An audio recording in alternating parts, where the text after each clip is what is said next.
Ghana's economy grew more than forecast in the last quarter of 2022, even as the nation dealt with inflation well above 40%, debt payment moratoriums, and rising interest rate. GDP coming in at 3.7% year-on-year in the fourth quarter of last year, October through December, compared with an upwardly revised growth of 3.1% in the previous quarter, according to government statistician Samuel Kobina Anim, who was speaking to reporters in Accra. We're going to dive into those figures now with Sub-Saharan Economist for Vetiva Capital Management, Ibukun Omoyeni. Ibukun, you're very welcome. Good morning to you. Thanks for joining us.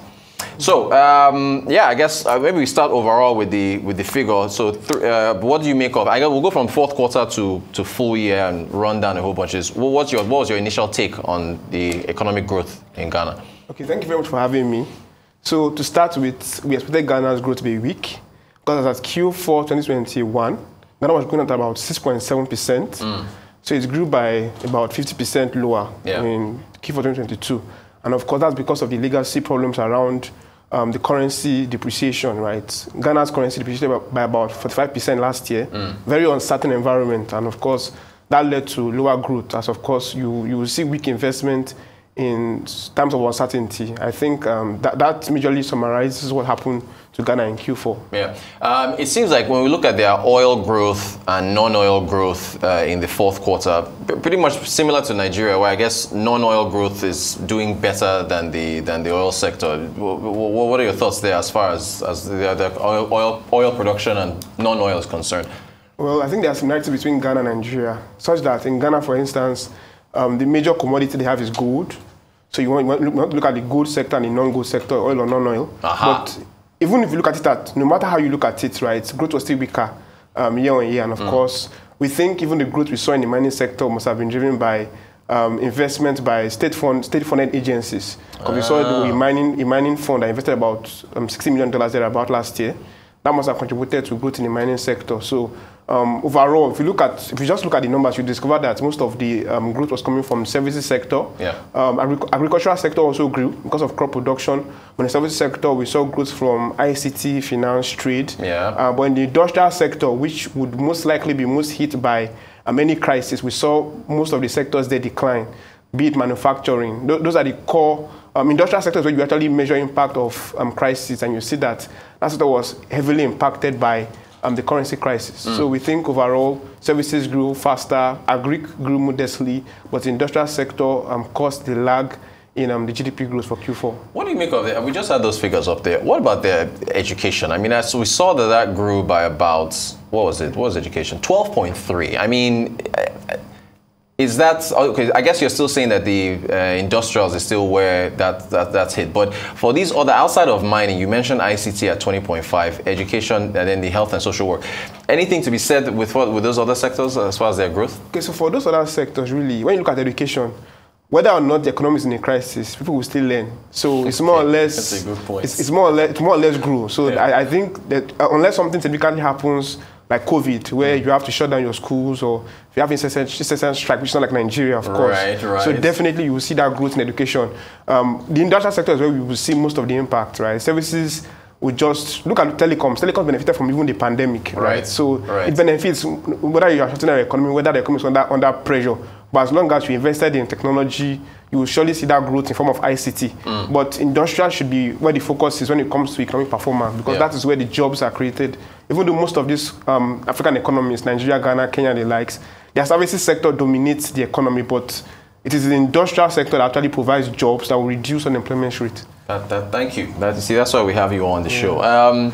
The comparison, Q4 comparison to other nations. You covered. There are many other countries do this. I know Nigerian Bureau of Statistics does not do this, where they put their results up versus other nations, and they let their country folks know this is how we're growing versus other. What do you say about as far as their Q4 growth versus these other countries? I'm sure you also take a look at as you crisscross Sub-Saharan Africa in your analysis. What do you make of the growth? So if you look at Rwanda and Botswana, those are economies that have undergone significant fiscal transformation, and that's why you can say I'm going above average. But if you look at Nigeria and South Africa, those are countries that are the large ones, the big ones in Africa, but they are facing significant headwinds. South Africa, power cuts.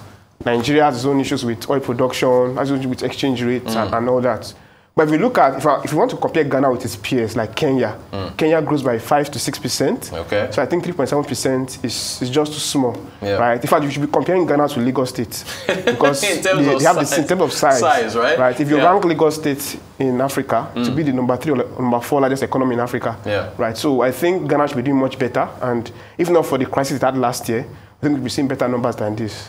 Well, I know Mauritius is mostly about tourism. Is there not something to be said for, and then Nigeria has, Ghana as well, beautiful coastlines and so on. So isn't there something to be said for our tourism sector that is lacking? Because Mauritius, isn't it generally tourism that breaks up? So what needs, is that not a sector that is ripe for growth, for tourism? Definitely, but I think before you can get to tourism, you need to sort out insecurity. Exactly. Because even though there's an insecurity, even though the incidences happen in certain areas, probably in the northern part, there's this general notion that the whole country is ravaged in insecurity. So you would need to tackle that problem head on, and by the time you do that, you can invest in tourism and you will have tourists come around. But if you invest in it currently without tackling that situation, foreigners may not be encouraged to come. Of course, some parts of Nigeria are more safe than others, but again, there needs to be that fiscal approach, that head-on approach. You have to tackle it completely, and that would open up some areas of the economy to tourism. And some parts of the economy of Nigeria have not seen continuity.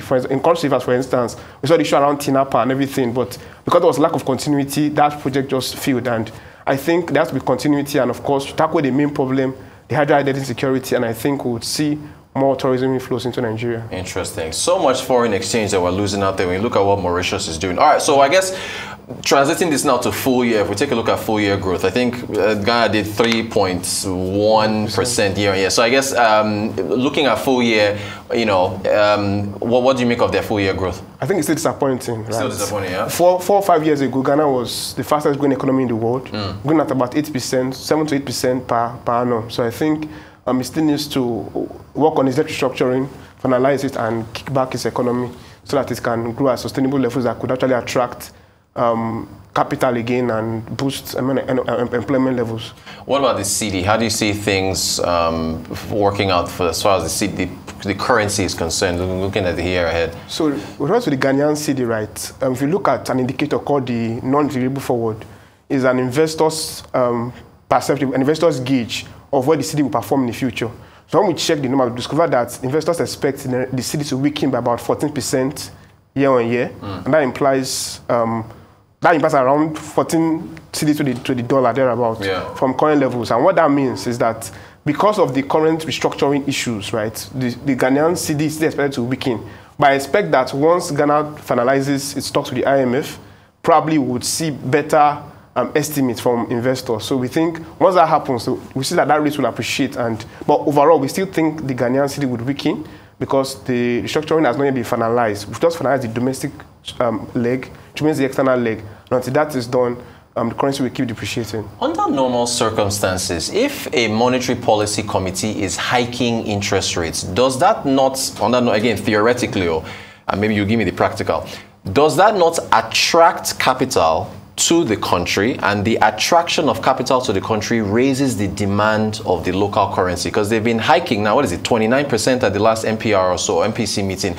We're not seeing that with the cedi. Definitely. The clause there is that you shouldn't default on your loan. Right. So obviously, yes. Ghana, there's already an haircut on domestic bonds. Right. Relatively. So that law has been dismantled. That's why you will see that depreciation take place. Maybe this will only occurs perfectly in advanced economies. For emerging markets that have little or nothing to, that have more to lose, you don't see that law applying. You don't see that law being applicable. See that? That's a very good point that you raised there. So I don't want to now start getting into monetary policy now and whether chasing inflation works, because it seems that seems to work in developed nations, or whether or not it works here, a different story. Okay, well, the IMF, the loan, I know they're still working things out as far as the IMF is concerned, and this $3 billion loan. Do you expect it to go through? It looks like there's some positive sentiment coming out of the talks between Ghana and IMF. Definitely should. The IMF is happy with the fact that Ghana was able to restructure debt domestically, take some pain domestically, raise revenue, remove tariffs, remove subsidies on electricity tariffs, right? It wants to see you take drastic measures to show that you are sorry and you need to amend your ways. So I think by the end of May, we should be able to see final decision with regards to the IMF board, and that would inform how the $3 billion would be brought into the economy between now and 2026. Yeah. So, is the money enough, Ibukun? Is that 3 billion going to be enough to sort out their issues, or is this going to, you know? And I think they're not going to give them the full money at once, right? It's going to be in tranches. So,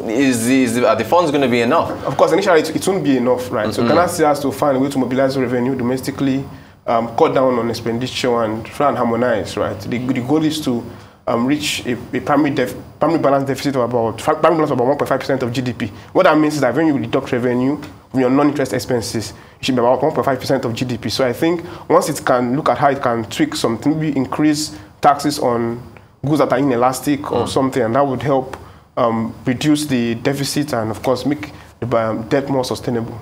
Fantastic. So, Ibukun, we love having you here because you break these things down for us so well. Ibukun Omoyeni, Sub-Saharan African Economist with Vetiva Capital Management. Thank you so much for joining us to talk about Ghana.